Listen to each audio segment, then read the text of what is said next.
You're lying in bed, completely relaxed, about to fall asleep. And then, out of nowhere, your brain hands you a memory from 11 years ago. That thing you said in a meeting. That trip where you fell in front of everyone. That joke that landed in total silence.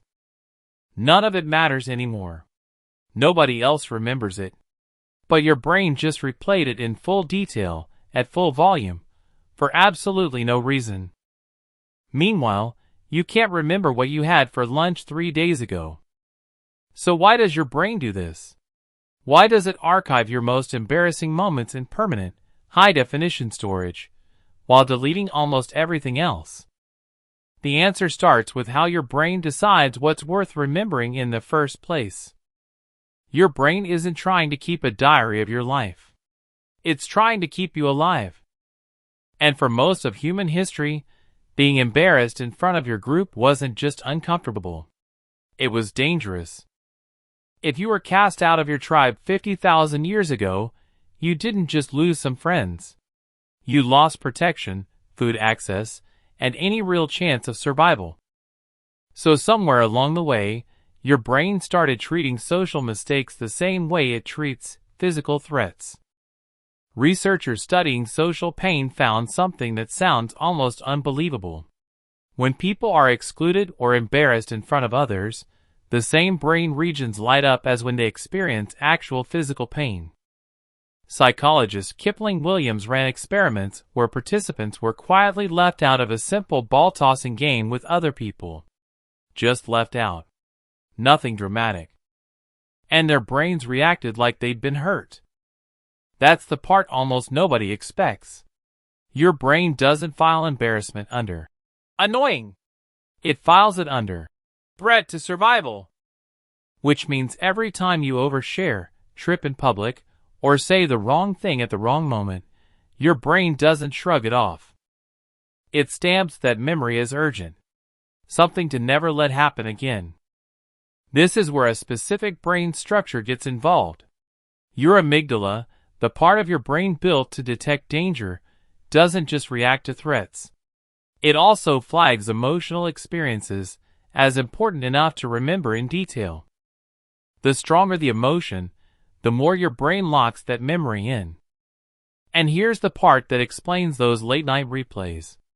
Neuroscientist James McGaugh spent years studying this exact mechanism. His research showed that when your body releases stress hormones during an emotional event, your brain essentially highlights that memory in permanent ink. Calm, neutral moments barely get flagged at all, which is why you forget most ordinary days completely. But an embarrassing moment comes packaged with fear, adrenaline, and social alarm. So your brain treats it like something you need to study, learn from, and never repeat. That's not a glitch. That's your memory system doing exactly what it evolved to do. Here's where it gets genuinely strange. Your brain isn't just remembering the moment.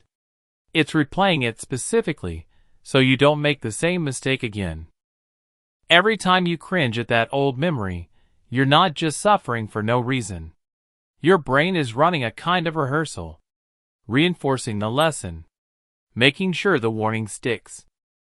The problem is your brain doesn't have a good filter for how much repetition is actually useful. It treats, "Learn from this once," and "Relive this forever," as the same instruction.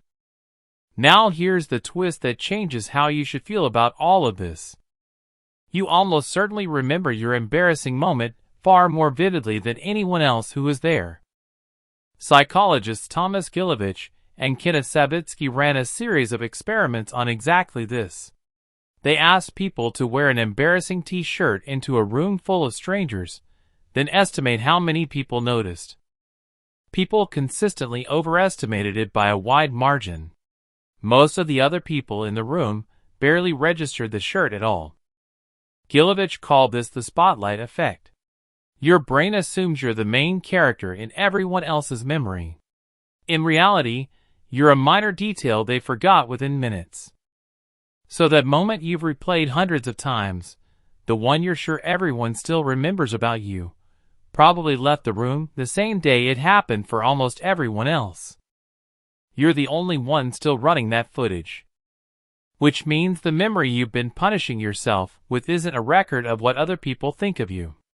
It's a record of what your own brain decided was dangerous, at a moment when it was working off ancient survival instructions that no longer match modern life. Getting laughed at in a meeting today isn't the same as getting exiled from your tribe. But your brain hasn't fully updated that distinction. This is why the memory feels so oversized. It's not proportional to what actually happened. It's proportional to how threatened your nervous system felt in that moment. Once you see it this way, the whole thing starts to look different. You're not a person with an embarrassing past. You're a person with a brain that's really good at its job, just occasionally aiming that skill at the wrong targets. So the next time that memory shows up uninvited at 2 a.m., try naming what's actually happening. Your brain isn't punishing you. It's running an outdated alarm system, treating an awkward moment from years ago like it's still an active threat.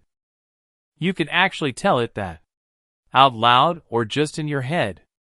Something like, "This already happened, nobody else remembers it, you can stand down now." It sounds almost too simple. But naming the mechanism takes away some of its power over you. So here's the question we're sitting with. How much of your own history are you still narrating like it's a danger, instead of just a memory? Comment below. What's the embarrassing memory your brain refuses to let go of? I genuinely want to know I'm not the only one still carrying one around.